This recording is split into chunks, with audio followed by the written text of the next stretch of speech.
రావట్లేదు.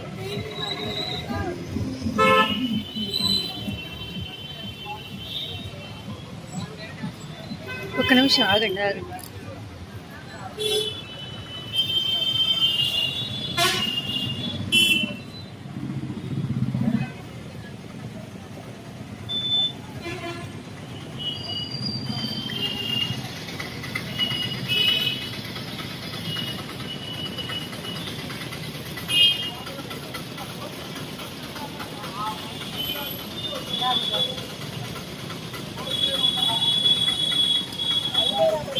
Good morning అండి. నా పేరు ఎన్ స్టాలిన్, సత్రపల్లి టీబీ యూనిట్ సూపర్వైజర్ని. అయితే ఈరోజు మార్చి 24 ప్రపంచ క్షయ నివారణ దినోత్సవం. ఇది ప్రపంచవ్యాప్తంగా ఈరోజు చేస్తారు. రాబర్ట్ కాక్ అనే శాస్త్రవేత్త టీబీ బ్యాక్టీరియాని కనిపెట్టి దానికి మందులు కూడా కనిపెట్టారు.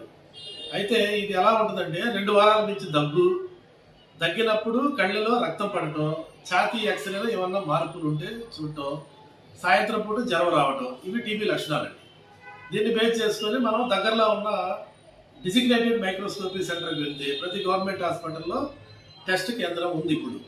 దానిలో ఇప్పుడు లేటెస్ట్గా ట్రూనాట్, సిబినాట్ అనే మిషన్లు కూడా వచ్చినాయి. వెంటనే 1 అవర్లోనే ఫలితం కూడా వస్తుంది. టీబీ నిర్ధారణ అయినట్లయితే దానికి 6 నెలల కోర్సు పెడతామండి. 6 నెలలు కూడా క్రమం తప్పకుండా వాడితే టీబీ పూర్తిగా నయం అయిపోతుంది. ఒకసారి టీబీ మందులు వాడి మరలా తిరగబెట్టిన పేషెంట్స్కి కనుక మొండి టీబీ అని నిర్ధారణ అవుతుంది. దానిలో 2 రకాల మందులకి రెసిస్టెన్స్ వస్తుంది. రిఫాంసిన్, ఐసోనియాజిడ్ అనే మందులకి రెసిస్టెన్స్ వస్తుంది. అది ఉందేమో కనిపెడతాము. అందులో రెసిస్టెన్స్ ఉంటే కనుక వాళ్ళకి మరలా ఎండిఆర్ ట్రీట్మెంట్ అని ఇస్తామండి.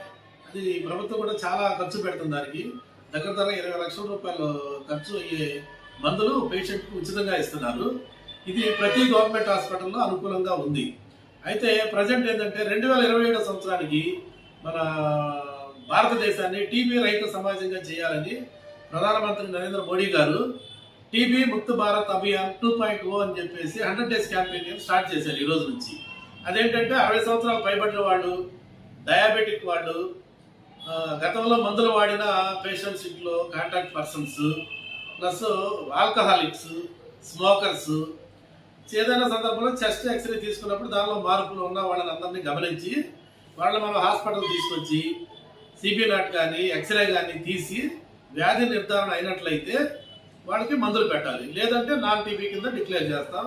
ఇది ప్రతి గ్రామంలో ప్రతి ఇంటిని కూడా ఈ రోజు నుంచి స్క్రీనింగ్ జరుగుతుందండి. ఇది టీబీ ముక్త భారత్ 2.0 అనే దాని లక్ష్యం. ఓకే, థ్యాంక్ యూ అండి. అయితే ఈరోజు జరిగినటువంటి ర్యాలీ కార్యక్రమంలో మన హాస్పిటల్ సూపరింటెండెంట్ గారు, ఆర్ఎంఓ గారు, staff nurse, head nurses and PP unit సిబ్బంది, మా ఎంఓటీసీ డాక్టర్ అనుష గారు పాల్గొన్నారు. అట్లాగే ఆశా కార్యకర్తలు, ఇంకా ప్రైవేట్ ఆర్గనైజేషన్స్, భవ్య టీము, వీళ్ళందరూ పాల్గొని ఈ కార్యక్రమాన్ని విజయవంతం చేశారు. అలాగే ప్రజలలో చైతన్యం తెచ్చేలాగా ప్లకార్డ్స్ పట్టుకొని పాంప్లెట్స్ పంచుతూ ఈ నగరంలో మంచి ర్యాలీ కార్యక్రమం నిర్వహించడం జరిగింది.